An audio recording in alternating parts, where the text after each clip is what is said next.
First up, we've got Tommy, host of another Stack Show, the Formula One podcast, P1. Tom Bellingham, he's a big name in the podcast world. Great to have him on there. Here comes Tommy. Hi, it's Tommy from P1 here. My question is, I've been watching England for a very long time, and despite having a different manager, completely different players, I wonder why England always play the same way. Is it a mentality thing? Like, what is it? Teams seem to go up and down, but England, for whatever reason, will always seem to play this way. I can remember watching England in 2000, and it would be exactly the same, where we complain how boring it is, how we park the bus, how we don't do anything. It's so slow. Why do you think that is? Even when we go through less players, golden generations, why do you think that is? Matt from P1 here. Why are England so fucking boring to watch? Okay, so two questions there. Matt's not really a football fan, but it doesn't make it any less a pertinent question. Sounds very aggressive, though. So why do England always play? I mean, okay, so obviously England under Keegan is a little bit different to England, but the point is the same. We can talk about little differences here and there, but generally, I think this century certainly, because some say, well, Glenn Hoddle played a little bit differently, or Bobby Robson, or Terry Venables, but within the question, it was that the year 2000 was suggested.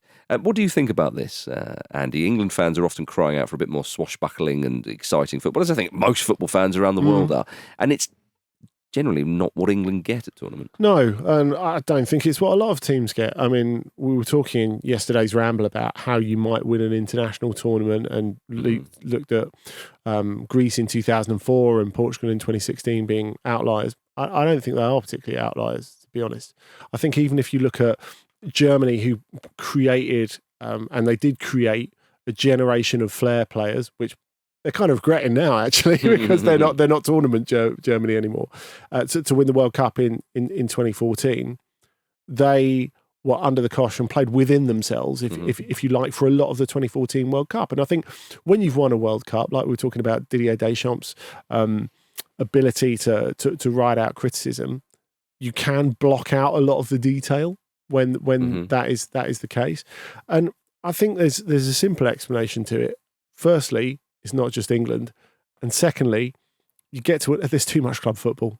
You get to the end of a long season and the players are knackered. And I think certainly in the group stages, and this isn't to say England couldn't win the tournament, because they still could, but that lack of dynamism that I think Tommy is referring to, it's not just an England problem. I think it's in particularly stark contrast to what we see in the Premier League every week. And we've seen that before. I think if we go before Southgate, it's more of a problem that we see England try and play how English football is played. So they go hell for leather for 60 minutes and then hit a physical brick wall. 60 minutes, that'd be nice. And can't get any further, even in a good performance. Whereas now, I think Southgate is more about playing the long game. And I think globally that's quite a sensible way of doing it. But if you think of coaches, be it Fernando Santos with Portugal in 2016, Jogi Löw, as we talked about with Germany in 2014, or Didier Deschamps when France won the World Cup in 2018, it's not about entertaining because the players simply don't have it in them to give. The reality is international football is deprioritised. There's far too much club football. I don't think the players have it in the tank to give it. Now, if there's a reason to back that up, I would say it's the last World Cup in 2022. Now, the fact that it was changed to mid-season, obviously, in moral and logistical terms, is a disgrace. However, as some of us pointed out way before the tournament, it was probably going to provide the best quality of football, or the most exciting quality of football that we'd seen in an international level World Cup, and it did, because Argentina, the way Argentina won it was super exciting. The teams look fresh. Yeah, but sticking with England though, England were doing a lot of high pressing. They were doing a lot of good stuff in Qatar. Yeah, and I think that's it. I think you can. I don't know about make excuses, but certainly make reasons when people say, "Well, why didn't England push home their advantage against Croatia in the 2018 World Cup, or why didn't they push home their advantage against Italy in the final in 2021?" I think it feeds in as much as it does to Southgate and his reticence. as it does, you've got to accept the physical limitations that are there.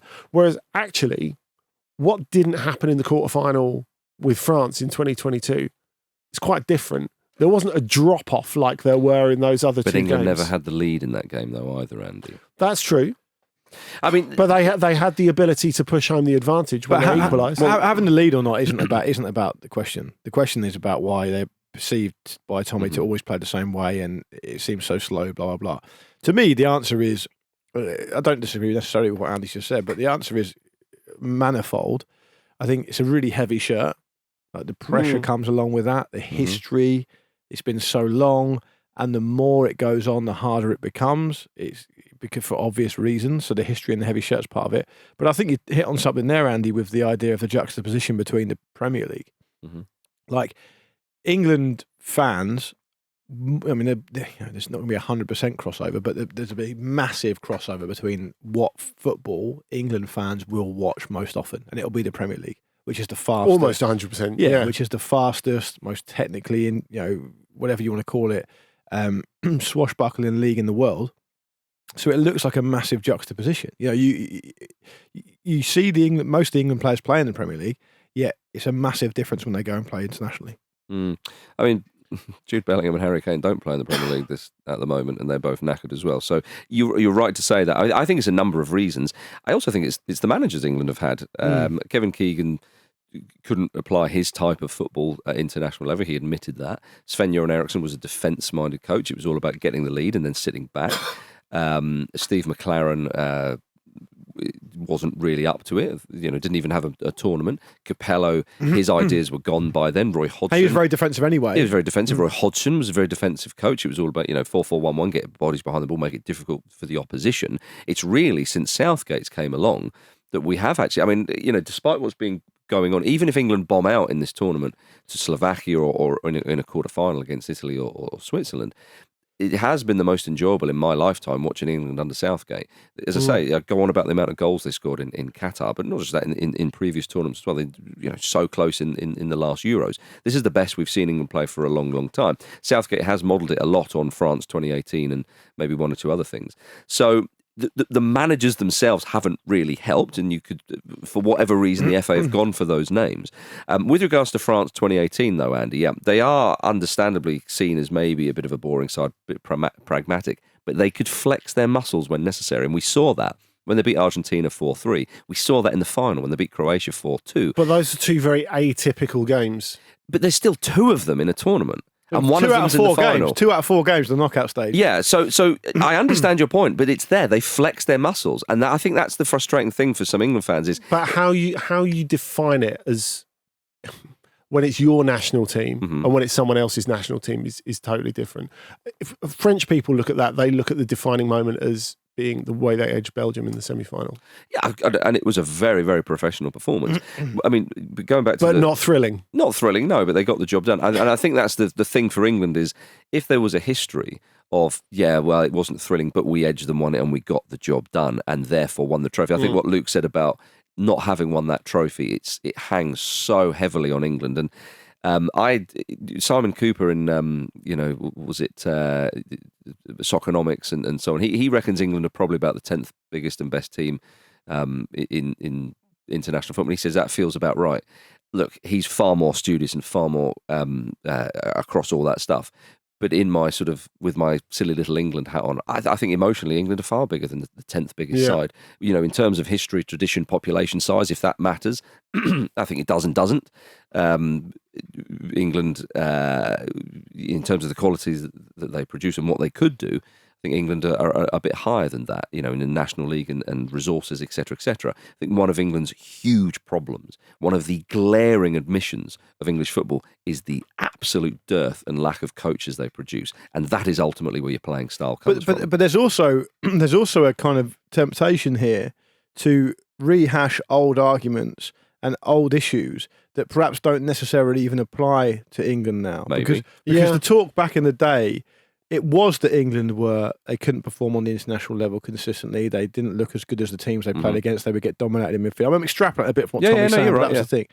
And they would say that England don't produce technical players, Mm-hmm. but they do now. I mean, the players England produce now are far different in profiles to the ones they were producing 20 years ago. England have not produced Andrea Pirlo, a Yeah, Rodri. but that's a very specific player. Yes, They've- but you a player can't- that can control the tempo of a game. But you can't say that England are producing now the same profile of player they were producing 20 years ago. So No, it's Again, changed. it's why changed. why Germany's comparative, isn't it? Yeah, I guess so, yeah. Yeah, so in terms of coaching, it's not the crisis that it once was. Because really, who you put in charge of your national team is one thing. How the players are developed, and in England's case, quite often by very, very high standard overseas coaches, that's what really matters in terms of the talent that's available to you. Well, I mean, we mentioned what Gary Neville said recently on Instagram stories when he was saying that he played in teams where they would, maybe get the lead or they'd sit back or whatever, and there was that fear. And he talked about the fear. We know all that kind of stuff. And he also said that the players are not coached to kind of, right, here's how you control a game. Here's what you do. Here's how you play out from the back when you're under a lot of pressure. When teams press England just can't really deal with it, or they haven't done. The only time I've seen them deal with that really effectively was that away game to Spain in the Nations League under Southgate when they won 3-2. They were 3-0 up at half time. But in the second half, they did get pegged back a bit, and they were, but still. The good news is when Austria get to the semi-final with England, they don't sell Lucozade in Germany. Thank goodness for that. And hopefully Austria themselves will be knackered. Yeah, But, they'll be eating the little sweets that John Barnes used to give. or Mozart Kugeln. I've talked a lot about them before. They give you some energy, would they? Not in the same way. No. In fact, I'd be very happy if they stuffed themselves with them. Like Christmas morning. Yeah, that'd be lovely. So I think that Neville said, under Terry Venables with England, they didn't fall into this trap. I mean, I haven't watched games back and what it would be like, and he said, because this is how you play out from that. This is but what I just you think do. football's so different now. Maybe, but the principles are kind of the same, And if he's saying they're not being taught how to do that specific role, I mean, Southgate, when he said, "Well, I'm not telling my team to drop deep," again, there's maybe something where it's kind of like, these players are good enough to do that. I don't know, whatever. But there is, I think there's a fair argument there from Tommy in the question. We hope that England can win a trophy, and that would be the start of it changing, or indeed somebody come in, or I don't know, whatever. But I don't think it's an unfair question. No, I think it would be interesting to see England win a major trophy, to see, as you say, how it would unfold afterwards. Would that really mean shackles off? Indeed. Would that change things? Yeah. And you can't know until you've won it. Yeah. All right, next question. This is from Krish. Hi, my name's Krish, long-time listener, long-time writer. If England were to lose to Netherlands or someone else in the round of 16, who would you support instead? Who are you supporting, Luke Moore? I think I would support Austria. I'd like to see them do well. I think they just played the most eye-catching stuff, and I think they are an underdog, really, and I like an underdog story. I don't feel that enthusiastic about any other team, actually. Georgia. Georgia would be the exception. Come on. But the thing is, I mean, I can see Austria going deep and it being the story of a tournament. I can't really see Georgia going deep. If Slovenia won it, didn't concede a goal from now and then, would we look back at England's draw with them and think, What a result for us that is. Yeah, absolutely.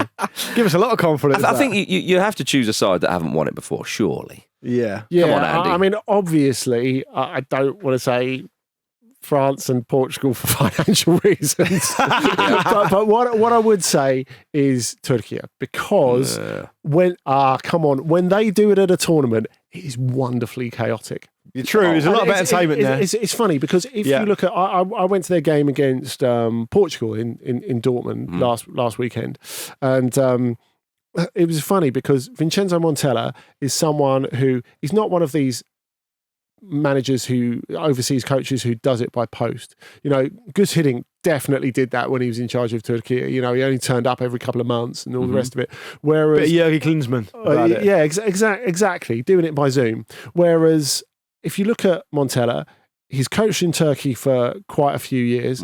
I mean, if we're talking about managing madness, he coached Mario Balotelli, for goodness sakes, when he was a club coach there. And he's someone who likes Sven-Goran Eriksson. This is something I always loved about Sven. I'm listening. That he went to loads of games while he was there, and you create relationships with the players, with the clubs. I cannot stress how important that is.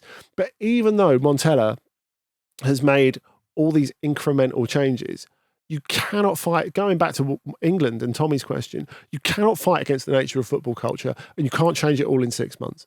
And Montella, He removed Kenan Yildiz. He removed Arda Güler from the team against Portugal. It was almost like Mick McCarthy managing Wolves at Old Trafford, thinking, you know what, we're going to save it for the last game against Czechia.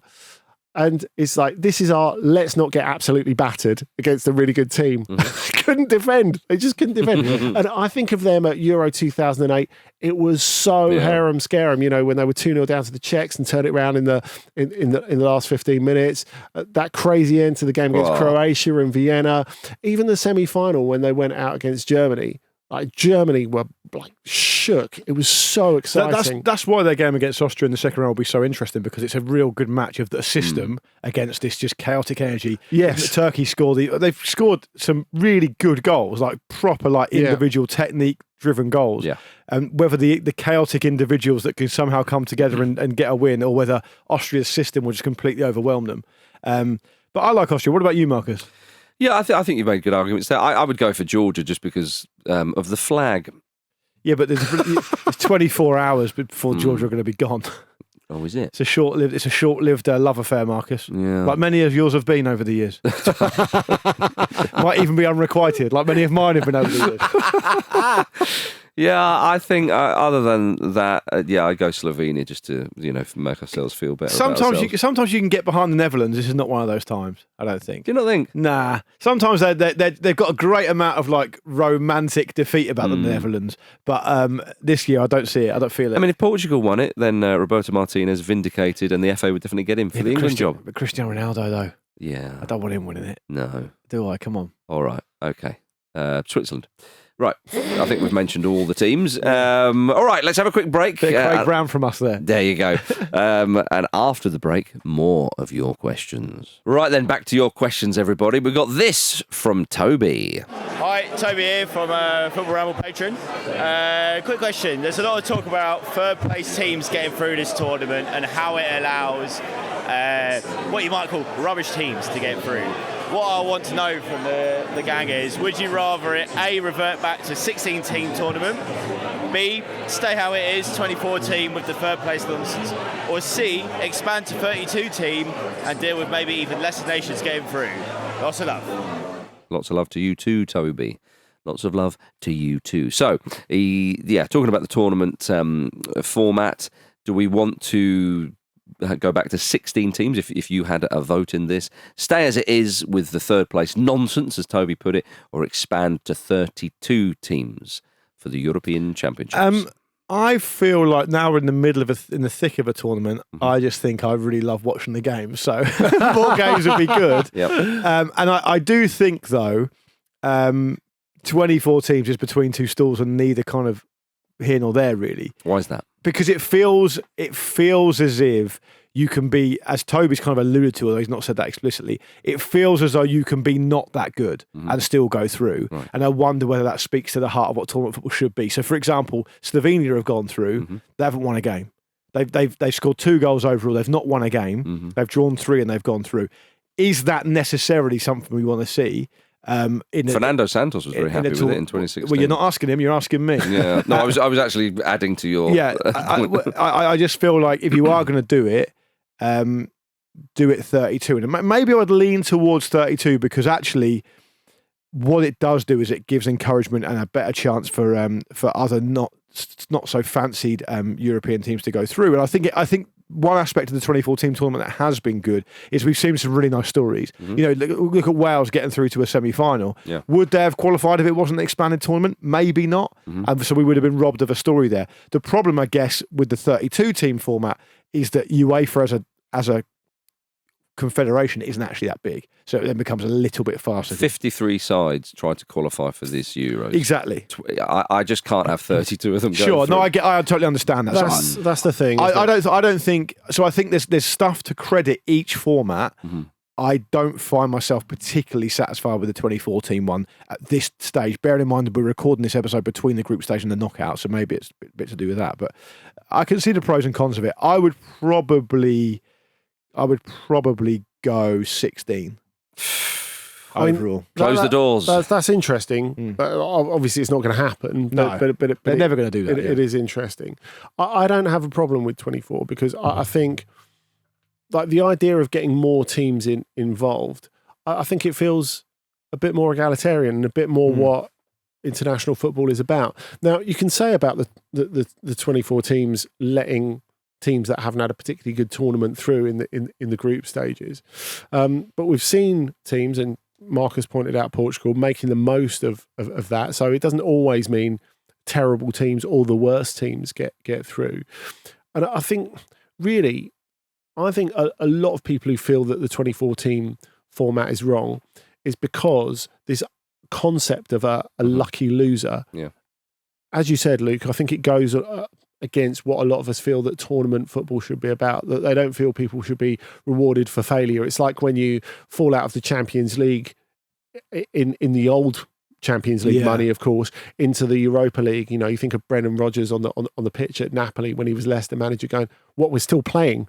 Or Fulham having to play Atletico Madrid in the final of the Europa League, for example. Yeah, something like that. But you know what? I think that is more desirable than the move to 32 teams, even though I'm always talking about how they're, we need to be bringing down the amount of football rather than augmenting the amount of football for the players, for the quality of our watching experience, all that sort of stuff.